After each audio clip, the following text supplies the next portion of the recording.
السلام علیکم ورحمۃ اللہ وبرکاتہ۔ آج کے اخبار کی ہیڈ لائن ہے جی عمران سلیکشن اور مذاکرات جو ہیں وہ مسترد کر دیے ہیں۔ کل ایک پریس کانفرنس کی تھی ہمارے پرائم منسٹر جناب محمد شہباز شریف صاحب اور ان کی کابینہ کے ارکان نے، اور اس میں یہ واضح طور پر یہ بات کر دی اور پرائم منسٹر صاحب نے اپنی موجودہ حکومت کی کارکردگی اور مسائل جو ہیں وہ بیان کیے اور آئندہ کا لائحہ عمل بتایا عوام کو۔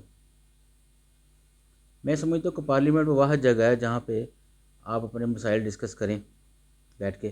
دیکھیں، عوام نے آپ کو منتخب کیا ہے ووٹ دے کر، اور پارلیمنٹ میں بھجوایا کہ آپ وہاں جا کے ڈسکشن کریں اور ان کے جو مسائل ہیں وہ حل کریں۔ تو آپ احتجاج کریں باہر نکل کے پاکستان، تو اس کا متحمل نہیں اب ہو سکتا کسی قسم کے لانگ مارچ کا بھی اور کسی قسم کے احتجاج کا۔ تو واحد حل یہی ہے کہ آپ پارلیمنٹ میں آ کر بیٹھ کے بات کریں اور مل جل کے ایک لائحہ عمل تیار کریں۔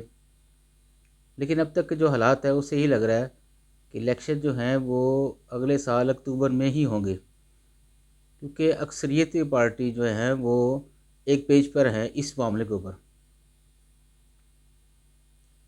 تو میرے نزدیک اب دو ہی حل ہیں، تو یا تو خان صاحب آپ پارلیمنٹ تشریف لائیں اور ڈسکشن کریں، بیٹھیں، بات کریں، کوئی نہ کوئی راستہ نکالنے کی کوشش کریں، اور دوسرا حل پھر یہ ہے کہ آپ آرام فرمائیں، گھر پہ آرام فرمائیں اور خاموشی سے یہ جو 9-10 مہینے ہیں یہ آپ نکالیں اور عوام میں اپنی کمپین جاری رکھیں۔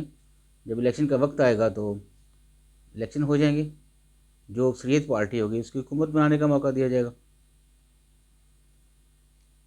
پاکستان زندہ باد۔